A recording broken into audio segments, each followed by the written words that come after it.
kick it off. Happy Thursday, everybody. My name's Aaron Conant. I'm the co-founder, managing director here at BWG Connect. We're a giant networking and knowledge sharing group. We host hundreds of these events every year, do a lot of in-person as well. If you're at any of the major trade shows, just let us know. We're usually doing in-person dinner on those. Would love to connect with you there. A couple other things, just housekeeping items we get started. We're kicking this off 3 to 4 minutes after the hour. And just so you know, we're going to wrap up before the end of the hour as well. So we're going to give you plenty of time to get onto your next meeting without being late. We want these things to be as educational and informational as possible. So we've opened up the chat. Feel free to drop any questions you might have along the way in there. You can also drop them in the Q&A section. We'll get to as many of those as possible. And we like to answer them real time. So as a question pops up, feel free to drop it in there. I guess the last thing is just, how we got to the title for today. And I don't think anybody's shocked. AI, future-proofing, all this fun stuff that's popped up. People are really trying to understand this space as a whole. And a lot of people have poured into their websites over the past few years here. And there's a lot of, I would say, tech stack rationalization going on right now. And people trying to consider, hey, what do I need to plan for? What does it look like? And so we've got some great friends, partners, supporters, the network on the call today. And we can kind of jump into it. Let's go around the horn really quick. Kyle, I'll kick it over to you. If you want to do, a brief intro on yourself and Global Prairie, that would be awesome. And then you can kick it to Sean and John, and then we'll jump into the conversation. Sound good? Awesome. Yeah. Thanks, Aaron. Thanks for having us. Excited about this topic. Obviously, AI is very buzzworthy. We could probably have an entire session on just a component of AI. So we'll do our best to try and hit on the most important things, and excited to get questions from the folks joining us. But yes, my name's Kyle Chandler, Managing Director of Digital at Global Prairie. Global Prairie, we're a full service agency built on purpose. So we work with our customers across many different facets. I lead our digital practice. And then, of course, we have a lot of other areas that lean into insights and strategy, creative, and really all things marketing. Been with the organization for about 15 years. Been fortunate to spend about 12 of those working with John in a variety of different ways. And really my expertise is all on digital transformation and helping organizations navigate that. So specifically with their marketing technology stacks and marketing technology business objectives. So excited for this, and I'll go ahead and hand it over to John. Hi, everyone. My name is John Zito. I'm Director of Digital Marketing and Business for Tarkett. And Tarkett is a global flooring manufacturer. We serve both B2B and B2C markets. My team and I, we manage all the public-facing digital properties for Tarkett North America. I myself have been involved in digital marketing for over 20 years. A lot of that's been working with Kyle and his team. To me, this is the most exciting time that I can remember working in this field with AI, and really excited to start the discussion. Hey everyone, my name's Sean Wright. I spent 10 years on the digital marketing agency side of things in a technical leadership role. But for the past few years, I've been working as lead product evangelist for a digital marketing software technology company called Kentico. And that role really has me trying to communicate the value and capabilities of our software, our solutions to customers and partners like Kyle's business. Awesome. So a quick reminder for those who have joined, drop questions you might have along the way in the chat or the Q&A, and we'll get to them pretty much real time.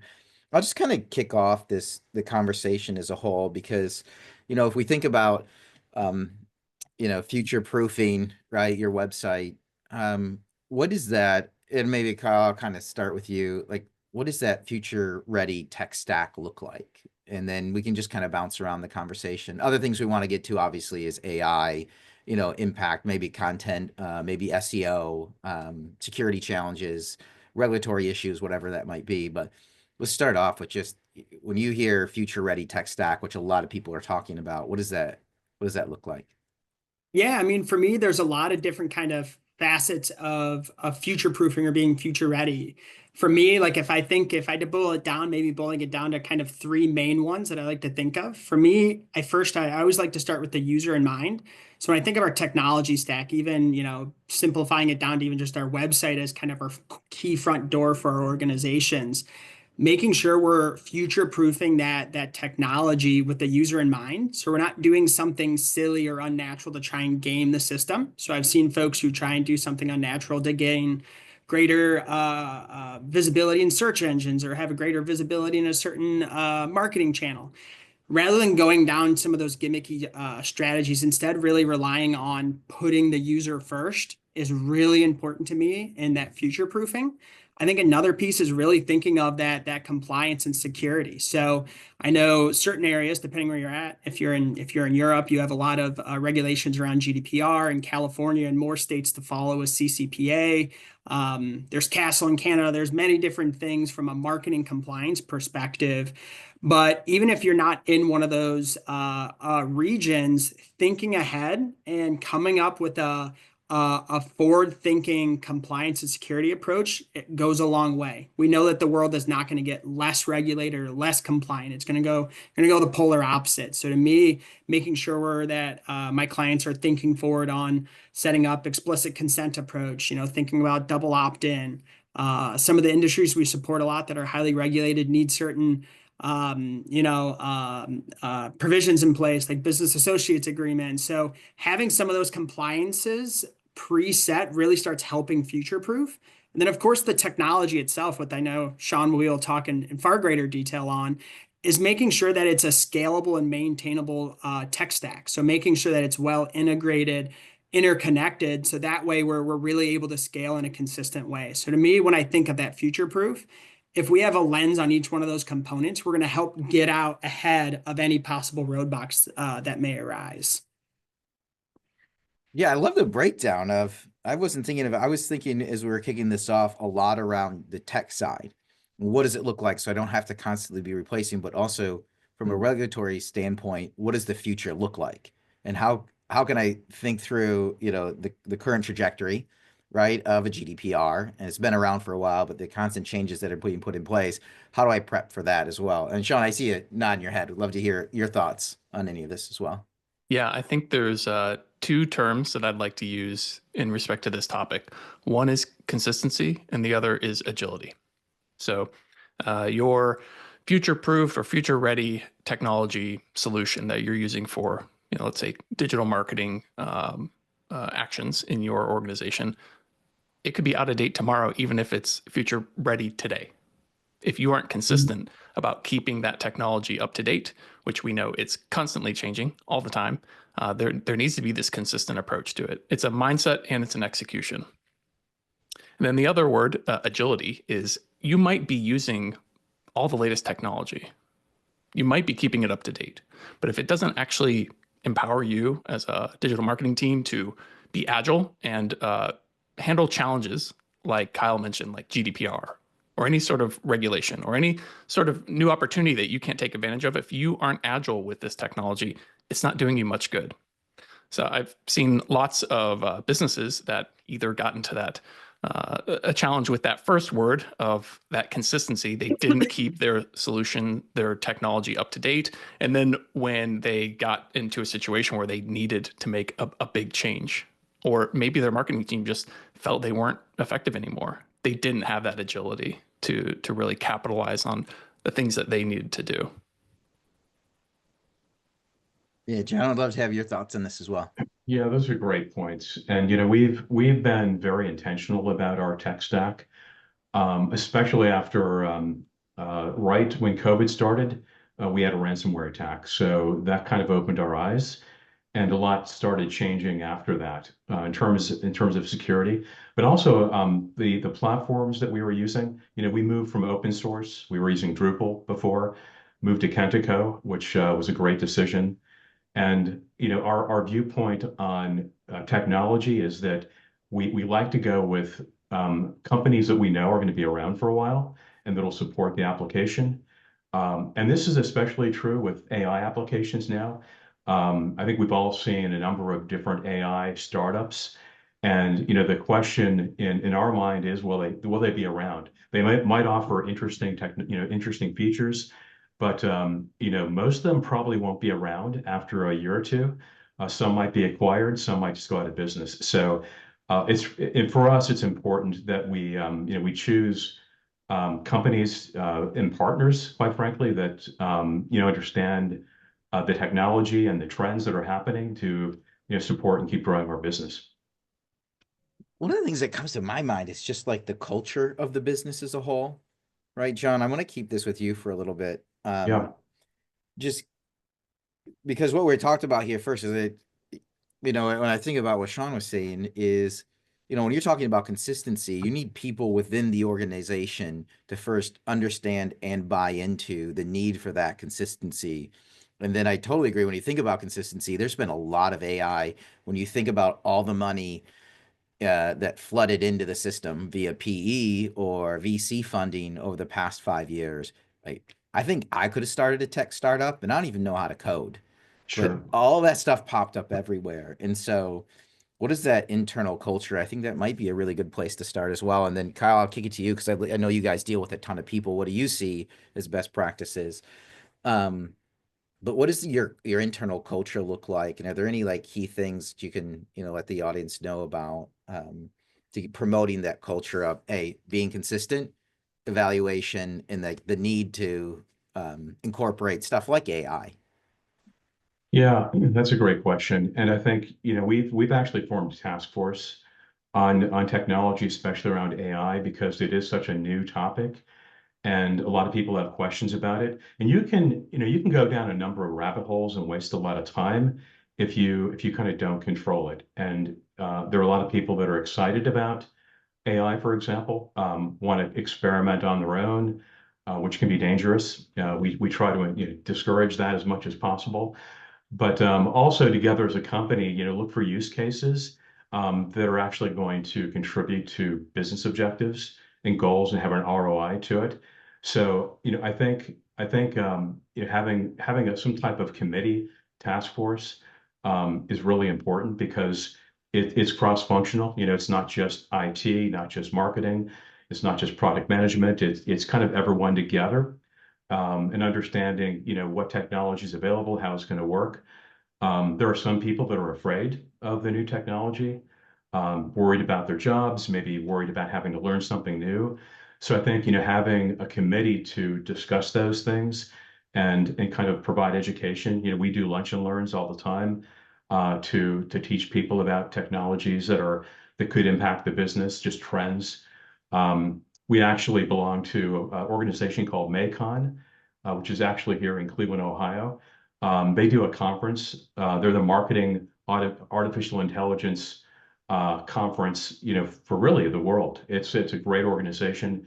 Encourage everyone to check it out if you haven't. But that's been a good source of just information about use cases, different types of technology and roadmaps to implement new technology, especially AI. Yeah, I love John where you went with that, especially the idea. I mean, I think having that internal governance committee is like step one for all things when you're evaluating new use cases. At Global Prairie, one of our core values is growth, and to me, growth translates to learning. So, being a learning organization, we have a very similar methodology. So, we have a similar governance committee. We call it Adventures in AI, with the aspect of it should be learning. We're not trying to talk about all the ways we shouldn't be using AI. It should be an adventure. We should be talking about all the positive ways AI can make us more efficient, more nimble, more strategic. And we just did. I mean, if you lean into the idea of gamification, where it's actually currently underway, I think voting is due in about like 2 hours. We had a whole in-house competition. There's a new video AI called Runway AI that's out. And it's all around actually being able to do text to video. So you think of the same idea. There's been text to image, chat, generative, and the tool is crazy impressive. So we did a whole competition of you could do a max of teams of two to be able to submit videos, hype videos about Global Prairie to find new ways to use this AI. And I think we got something like 20 submissions or something like that over the course of the last 2 weeks. But the idea was we want folks to learn. We want them to experiment. We want them to understand how we can use AI, not just for our own organization, but to bring it to our clients as well. So to me, I think the governance is key to identify the use case.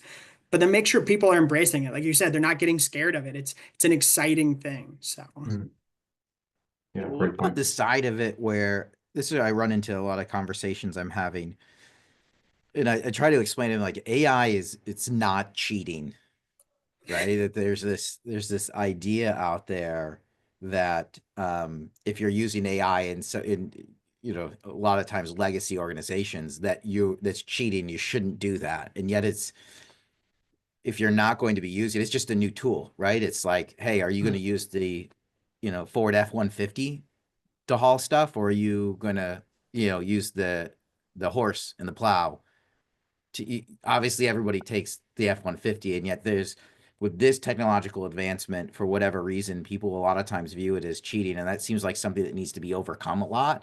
I don't know, like if you guys see that as well in organizations you're dealing with, but this getting over the hump where of the idea that, hey, maybe we shouldn't be using this for some reason, it's unethical or whatever. yeah, I mean, I'm happy to chime in and then make sure I hand it off to the rest of the crew. I mean, from my perspective, I certainly been met with that apprehension, and I think one of the biggest quotes. It's not my own. I forget who said it originally, but the adage of you won't lose your job to AI, you're going to lose your job to someone who uses AI. The idea is it is just greatly speeding up, creating so many efficiencies for organizations and individuals. But the AI is only as good as the human intelligence put into it. So making sure that we have data scientists, making sure that we have thoughtful, executions, safe and secure executions of it as well. But I think part of it is just making sure we're embracing that idea to learn with it. So, but happy to throw it over to John and Sean as well and what they're hearing. Yeah, that's a good point, Kyle. And like the way that we look at AI is, we want to either make money, save money, or be able to do something we haven't been able to provide before. So that's kind of the lens that we use. And yeah, it's definitely not cheating, especially if you can save your company money and time and resources. Generative AI, for example, can be a huge time saver. I recently saw a company called Tomorrow.io. They're a weather prediction company, and they're a small company, but they compete with global giants, and they've got a very small team. They've got a team of 5 marketers. They're all in an AI, and they do the work of 100 people. So, we're not at that scale at Tarkett yet. We're going a bit slower, but yeah, to me, it's like what a calculator was to an accountant. It didn't replace the accountant, it made the accountant, more efficient. So that's kind of how I look at AI. Yeah, so I mentioned the two words of consistency and agility. Maybe I want to add one more to that, and that's alignment. And I think that kind of brings a bunch of these things all together. If you are going out there and selecting technology, and John mentioned this, like his team is very careful about the technology they select to align with what their teams and organizations' goals are. If you want to be consistent and be able to keep your technology up to date so that you can execute with it, you need technology that's going to enable that. If you want to adopt AI within your organization, you want something that's going to align with the goals that your organization has to whatever you're trying to do. And I think it can be easy to fall into the trap of letting everyone in an organization either decide that I know the best way to use AI for the company, or to say no one gets to decide that, right?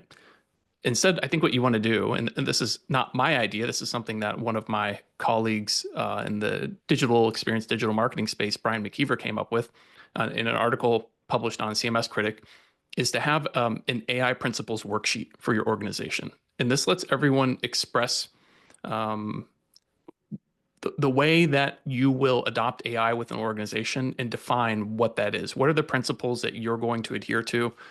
That way, you don't have to micromanage everyone. Instead, you let employees be wise about their decisions and adoption of the technology to make them more effective. But everyone has kind of a goalpost that they're all aiming towards, and you have that alignment across the company. So that alignment in the technology you choose, but also the alignment in how you use that technology within the organization. I think that's really important for AI today. Yeah, are there major, like, what's the number one way you're looking to utilize it? I guess I'll start with John. Is it content creation? Because we talked about generative AI, and I would say that's the number one thing I get asked about, that content is so expensive to create. If we could have something that helps out, and yet there's, um, a lot of apprehension around, brand guidelines and everything else. And then a question, after that, then we'll jump into, Sarah's dropped the questions in here. Yeah, so for us, our first kind of pilot, AI pilot, was we use a platform called Intercom, which provides live chat. And so they released a tool called FinAI. It's an AI chatbot which is trained on your website content and also any PDFs or articles that you feed it. So we've been testing that for about a year now, and it progressively has been getting better and better. And so that's kind of our first and easiest. It was an easy pilot, kind of low risk, but it kind of got us, started with it. And now we're getting into generative AI, of course, both for imagery, video, and content. And then the other big area for us is automation. We have a lot of processes within the organization that are very tedious and take a lot of time. So, we have in our product portfolio probably 25,000 SKUs. And so, AI can be a great tool to be able to look at your product data and to make sure that it's clean data, it's accurate, it's consistent. It would take a person, weeks and weeks, and that's how we have done it before. So that's another area as well. So again, it's kind of falls into it's providing capabilities we didn't have before, like AI chatbots on the website to answer questions and take that pressure off of customer service so they can focus on other things, or be able to create content faster, so saving money. And then also, for efficiency, making sure our product data is accurate and clean. So that's kind of what we're doing right now. And does that all feed into the key ones specifically around the website? I mean, are you organizing data as well to feed into these AI tools to optimize like website performance? Because I think at the heart of it, right, AI is a prediction engine, and the Right. better the information you can put into it and the cleaner, the better the output. Yeah, that's a good point. It's not only clean data, but it's also the right content. So our content strategy has kind of changed since the advent of AI. It used to be about keywords, right? So content is king, but now context is the new crown. And so, AI search, this is probably the year for AI search where it's really going to start taking off. So we're kind of changing our strategy in terms of, content and providing more content that's it's not just around keywords, but also providing answers to questions that we know that our users have. So that's a big area for us as well. So, we kind of infuse AI into the content strategy to make sure that the content we're creating is AI ready. And I think that's going to be important for a lot of companies that have just focused traditionally on, traditional AI or SEO best practices. So that's been a big change for us. Yeah, and Sarah, I still want to get to your question, but the one from Chloe plays right into that just came in. And again, if you've just joined us, drop questions in the chat or the Q&A and we'll get to them. And Chloe drops in here, with search algorithms becoming more sophisticated, how can brands ensure we stay relevant without compromising authenticity? Yeah. So Yeah. again, I'm sorry, go ahead. Oh, go for it, John. I'll go after you. Yeah, it's, from what we've seen is, search engines like Google, obviously, they're increasingly prioritizing semantic search and topic relevance over exact match, keywords. So, looking for, creating kind of content pillars that around a certain topic versus just trying to infuse, keywords throughout your content, that's going to be important because if I'm sure you've seen it, you do a Google search and you'll get that AI summary, and there'll be a website that's part of it. That website did a good job of answering that question that person had. So it's all about thinking about what are the topics, what are the questions that people have around the category, around the products, around the industry, and providing content that answers that. That's going to be the important driver for SEO moving forward. Okay. I think you hit the nail on the head there, John. That's exactly where I was going when we opened and I talked about beginning with, always have the user in mind, not doing something gimmicky to try and get a high ranking. You hit the nail on the head. Being more authoritative, focusing on topics over keywords, thinking of longer form, content that's answering questions. That's going to increase your visibility in those search engines. It's going to increase that authority. So yeah, it's sticking with the user, trying to help them is always going to future proof you, because the second you try and say, oh, if I get 20 keywords on the page, that only worked, 10 years ago, or if I do this, I'm going to get a higher ranking. That's all short-term gains for when the next algorithm changes. But if Yep. you're always optimizing to the user, you're going to get that long-term future-proofed strategy. Yep. Great point. Yeah, I think Awesome. Oh yeah, jump in, please. Yeah. Yeah, I think content generation with LLMs and AI is something that the companies that sell these products really market well, because it's sexy, it's easy to see, it even has like an emotional wow factor impact on us. But that doesn't mean that it's the best use case for that technology. It just means it's the one we see a lot. So that's going to be our instinct of the first use case that we imagine when we are given our OpenAI account, right, for ChatGPT. It's like, well, of course I'm going to use this to do some content generation because that's what I saw in the demo or in the YouTube video or whatever. But I actually think there's if you step beyond that a couple levels, there's other use cases that I think really lead into the SEO considerations that John and Kyle were talking about. And that's the structured data and the taxonomy or metadata that goes along with your content. Because the LLMs, they're good at understanding that structured data if we provide it to them. If we don't, they'll use the just the language that's in the content. But if we provide that structured data, we're adding context that is unique to our business, our organization, right? That's kind of the special sauce. Anyone can generate content. If you are a shoe company and you are trying to sell shoes and you want to generate a blog post about those shoes, guess what? All your competitors have the same technology. They can do the same thing. But what's unique about you and your relationship with the customer and the language you want to use with them? You have some special shoe and it's with some social media influencer, and you want to tie that information into that content. Yeah, that's additional data that you can have structured. And then when someone goes and uses something like ChatGPT search or even Google search, which now is integrated with AI, they're going to have a better chance of seeing you if what they're searching for is contained in that structured information that you're providing. So yeah, I guess to summarize, you can use AI to just generate some content.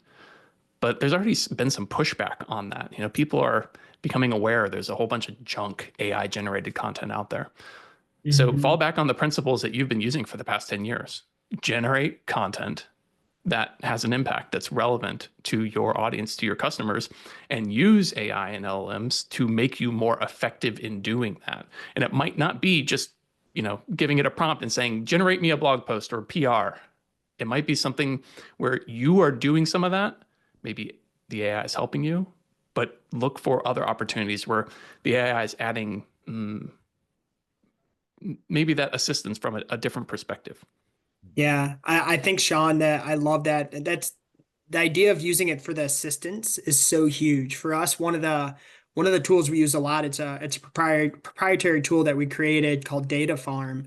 And we use it a lot, especially for our large website projects, where when we're trying to, if you think of you're kicking off a website, whether it's a brand new build or a redesign, and one of the first things you do is you're ingesting tons of information to understand users, customer journeys, understand maybe you have a bunch of in-depth interviews where you're talking to customers or stakeholders. You're maybe doing some surveys or building first-party data where you typically would have teams of researchers wading through that to say, here's the trends. We have Data Farm as a research insights tool that allows us to supercharge those and actually get the insights so much faster. We're able to use it as a RAG model to very quickly answer questions, and then we can actually go back to it. We can continue to have it learn and evolve. So then it becomes almost like a dynamic persona where we actually have an AI focus group, if you will, that is fueled by our own first-party secure data to ask it questions to make sure we're positioning parts of the website right. We could pressure test creative messaging against it, and that Data Farm tool just makes our strategists all that more impactful and quicker moving, as opposed to typically it may have taken 4 weeks.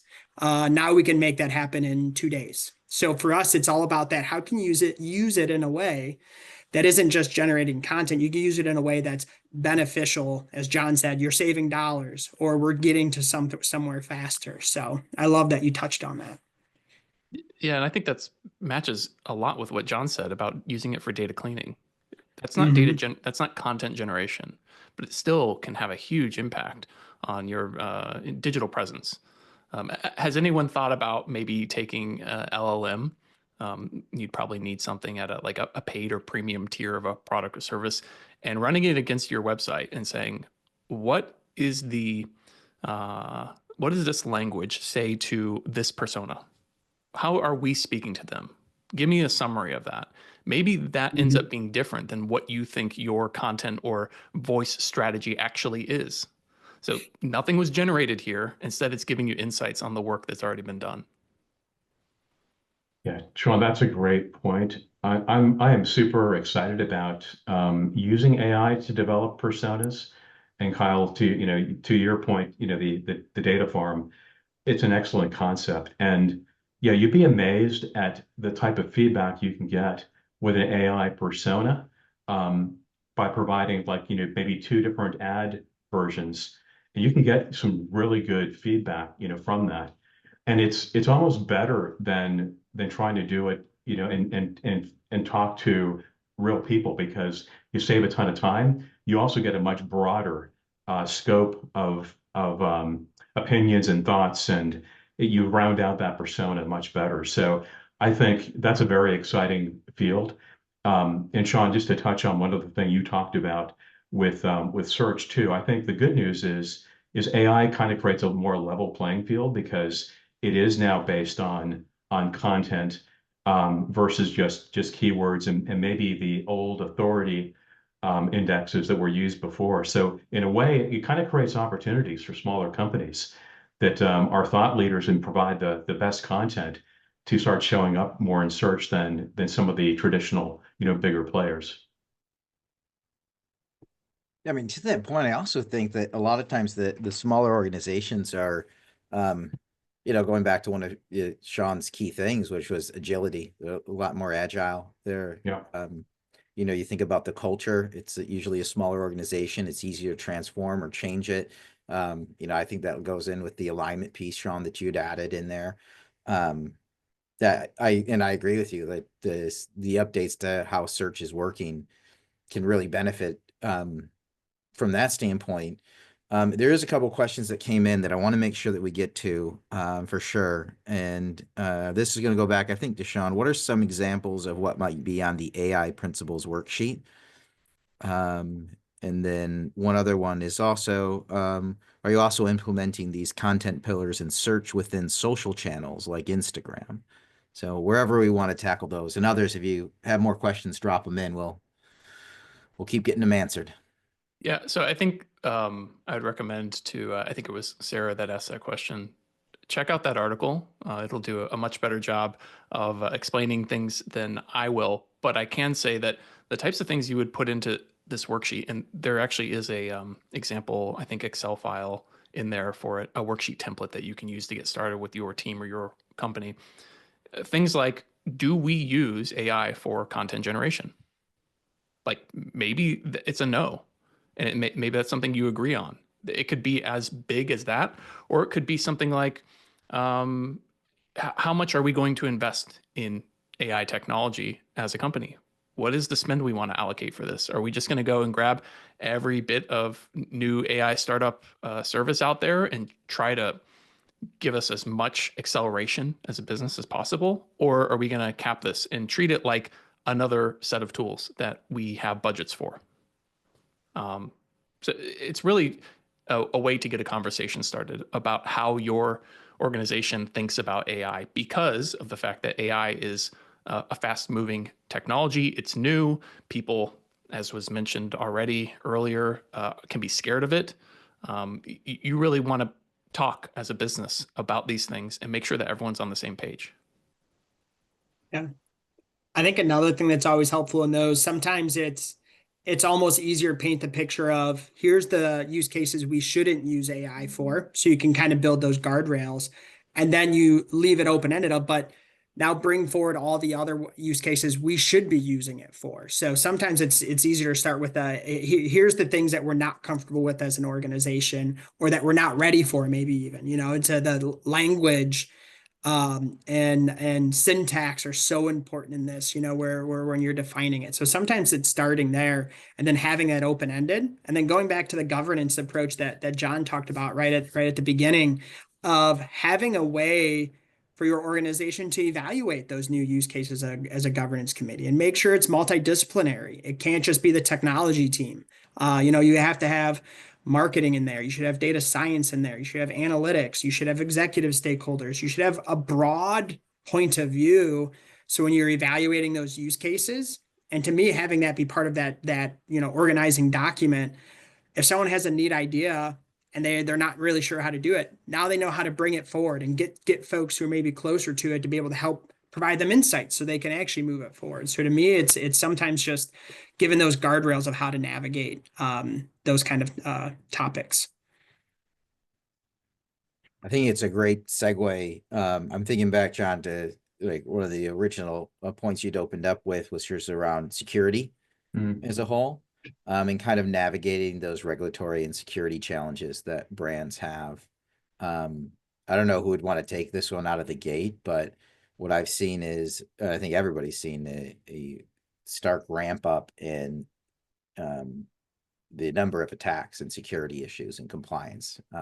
But I'd love to hear anybody's thought on this for like ensuring compliance, whether it's privacy laws, whether it's addressing vulnerabilities, whatever it might be. Yeah, I mean, I'm happy to kick us off. At least for me, when I think of compliance and regulatory, often for me, it's typically related to some kind of marketing technology, marketing initiative. And for me, I think the biggest thing for organizations is that those decisions should never be made in a vacuum. So it should never be made just by your compliance team, or just by your marketing team, or just by a single team. I'm a really big fan of the idea of RACI frameworks, especially for this. So the idea of, if you have maybe you're evaluating in healthcare, we had the big OCR, Health and Human Services bulletin that changed how tracking was supposed to be done in healthcare. And the idea, as we were navigating that with a lot of clients, was defining, from a RACI perspective, who's responsible, who's actually doing the work. And that was marketing. Marketing and analytics was bringing forward the use cases. But the accountable team, the folks who were the final approvers, were compliance, legal, and security. They're the ones that are making the decision, but all the information was being brought to them from marketing and analytics.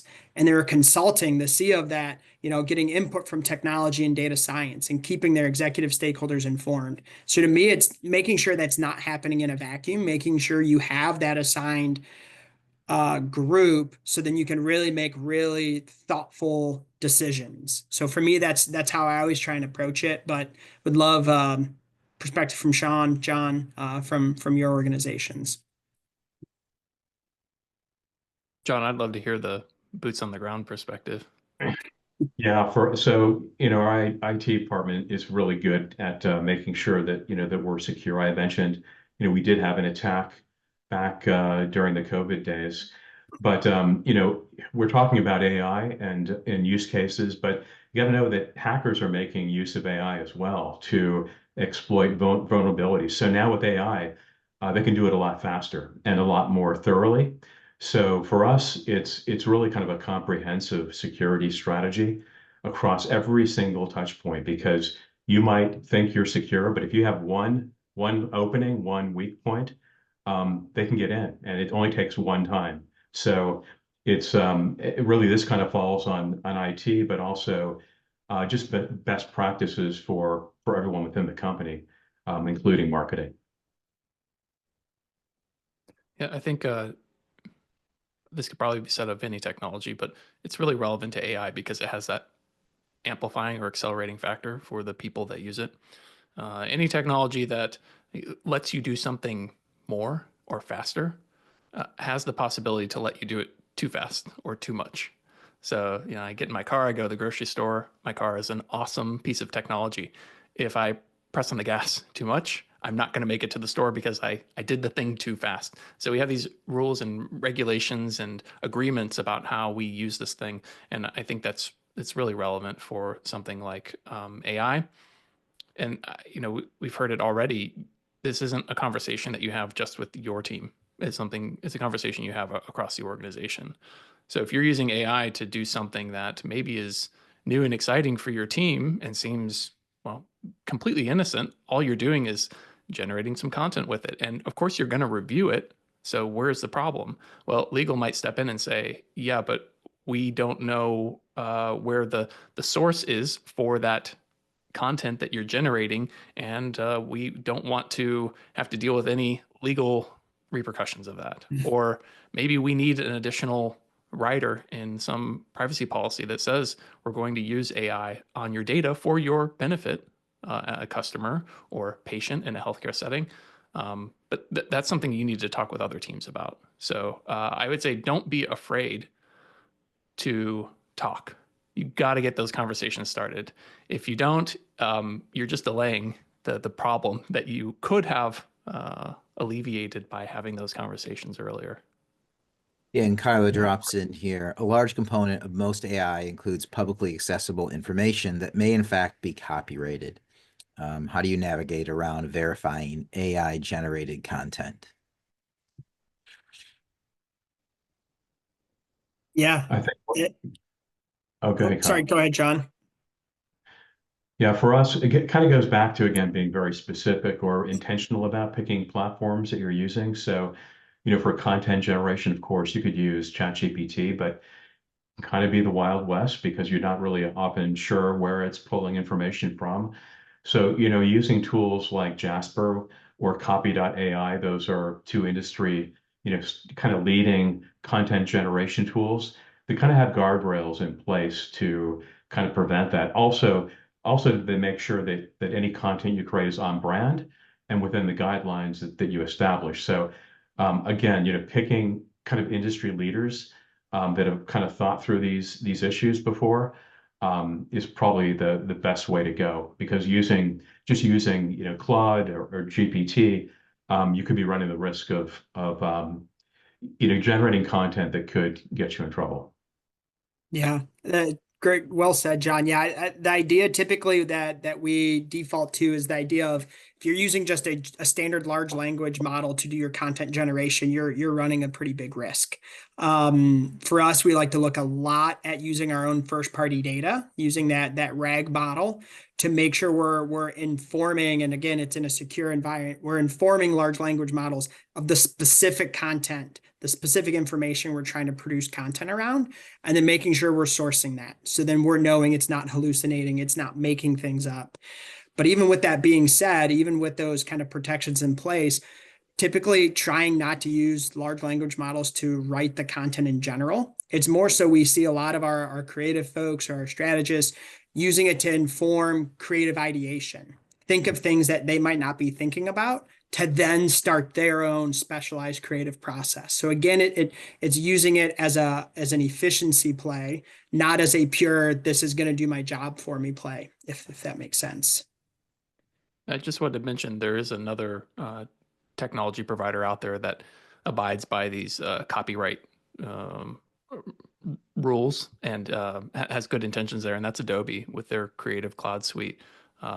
They train their own model on images and video that they have legal access to for that generation. So if you are concerned about that, instead of going to one of these very in the news, very popular large language model or AI services and saying, generate me an image about this that I can put on my blog and make it look like that. If you are concerned there, even though I believe Microsoft, if you use their services, which are backed by OpenAI, they will, there's some legal terms in their terms of use policy that says we will handle your legal costs if someone sues you for using our services based on copyright or things. If you just want to stay out of that, then look for these other services that have decided to move into this technology space, but have done it maybe with a bit more foresight and caution. Well said. Awesome. What didn't we get to today? And again, others, if you have questions, still drop them in the chat or the Q&A and we'll get to them. Kyle, we covered a lot of stuff here from organization. I mean, the last thing that I was pulling out, Sean, just while you were talking, is the importance of vetting out. And John, I know you alluded to this at the beginning, vetting out the service providers that are available, and getting the ones that are actually going to abide by a lot of the new regulations that are out there. In my mind, that was future proofing as well. But Kyle, is there anything else that you thought would pop up that didn't pop up today? I guess the only thing that I would add, it's not necessarily AI specific, but maybe more so going to the future proofing, and not getting into the political side of it. But I think of the latest news with TikTok getting shut down. Although it was only shut down for a few days, there is a quote back from Joe Paluzzi from CMI. It's probably almost 5 or 6 years old, on the idea of don't build your marketing house or your content house on rented land. And he was talking about back then about things like Twitter and Facebook, but it became so much more relevant, I think, within the last week with TikTok, where we think of organizations that were relying or content creators that were relying on a specific platform or channel to drive their revenue or traffic and in turn revenue. And as soon as it goes away, that rented land, when it goes away, all of a sudden that channel goes away. So when I think of future proofing, it was just so it was made me look back up the quote again. The idea of, if you want to future proof your website or your approach to marketing, building your own house on first party thought leadership is so much more impactful. It's something that's going to have far more longevity, whether that's building your own subscriber list, building that your own blog, your own podcast. I mean, it's something that BWG Connect does fantastically, like building that house where you own it. And of course, you're going to tap into marketing channels to bring folks there. But if you have folks attracted to your first party strategy, you're going to have so much longer longevity than relying on channels themselves. Yeah, well, I love it. John, I love your thoughts there. Is there things that you thought we'd get to? That's awesome, Kyle. I love it. Yeah, I think we covered a lot of ground. I think the only thing that we talked about search, but we only talked about kind of external search. We didn't talk about internal search, which is just as important, right? So just the impact of internal search with AI tools. Because once you get someone to your website, for example, and then they need to search, you want to make sure that's as good of experience as possible. So we've been heavily looking into ways of improving our search and thinking about how AI can help with that. Because just as it does externally with SEO, it's also important internally with with your website and other tools that you might have, whether it's asset libraries, DAMs, things like that, product libraries, product databases. That's been an important area for us as well. Awesome. Sean, are there things you thought we'd get to? And then I want to go around the horn for some key takeaways and any last questions that come in. Yeah, I guess I'd just add on to both what John and Kyle said. For John, the internal search, I think that's such a great point. Every company out there is going to have some document in the company, maybe it's in SharePoint, Google Drive, whatever, that says, here's our company's brand. Here's how we talk. Here's what we say. Here's what our product is. Here's what we're trying to solve for the customer. And if you are generating content with AI, which I just want to make clear, I don't think it's a bad option. I just think it's, there's other things out there that you should probably consider as well. But if you are generating content with AI, you want it to have access to that information. And you need to have access to that information. So if you can make that very accessible and maybe use AI internally that has that additional context of what your brand and business and products and services and guarantees and all that stuff is, then you will craft more accurate information for your customer, for your audience. And then on the topic of TikTok, I totally agree with Kyle. I mean, your website, you own it. That's the safest place to put your investment. Think of it like you think about your personal finances. You know, having the money in your bank is the safest spot for it. But there's other potentially higher risk, higher reward investments out there. And those are going to be those external third-party channels. You want to invest in them, because if you don't, your competitors that do are going to, they're gonna have more success than you will, but maybe they'll have more failures. So you want to diversify. You want to consider these other channels and the impact they can have on your team positively and negatively. But yeah, don't put all of your eggs in one basket. And the whole thing with TikTok right now, it's back online, but I believe the law that was passed by Congress, it proceeds past this administration. I think it's 5 years. And so that means there's a next administration that's going to be potentially looking at, did Google, did Apple put these apps back on the App Store? And if so, I think there's something like a $5,000 per user fine to the service providers that make the app available to an audience. So they're going to be looking at this as a risk reward thing. So, hey, maybe it's back up now, and maybe as a business, you want to be back on TikTok real quick, but it could go back offline. It all depends on where all these other businesses see their risk reward. Awesome. Sean, we'll start with you for a key takeaway, then we'll go to John, then we'll go to Kyle, and then I'll wrap it up, and we'll get everybody out of here on time. Key takeaway from today's chat? Talk with your team about AI. Like, talk with people about it. Yeah, I think you'll get some great insights, and you'll make sure that you're in alignment with your organization. You get over to you, John. Yeah, marketing is undergoing a seismic shift with AI. So I recommend that everyone get a ChatGPT Plus account. It's $20 a month, but it's so important. I forced my children to get the account because it is our future.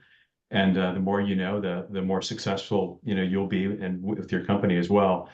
And I guess the one thing that we're kind of focused on right now is content is still king, but context is the new crown. So that's important, especially this year as things start shifting with search.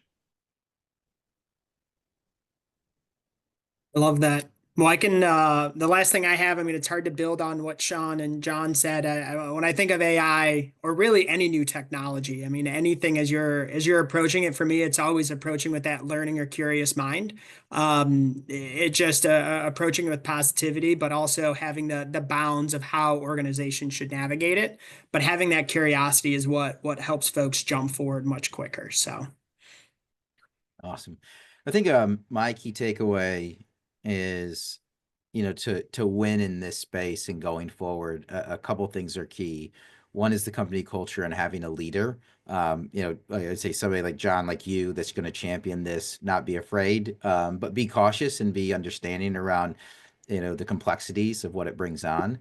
But the other side is the partnership side and the key people to partner with, right? Like, Kyle and Sean, right? Like a Global Prairie, right? Like a Kentico. These are, you can't do it alone in a business, that has a product. That's what it's focused on, right? And they need partners to jump in that are experts in other areas, whether it is, a specific platform, or if it's all around just an agency that can jump in and help. So with that, we're going to wrap up this webinar here. Thanks everybody for the great questions, the great interaction as a whole. I would encourage everybody to follow up with John, with Kyle, with Sean today.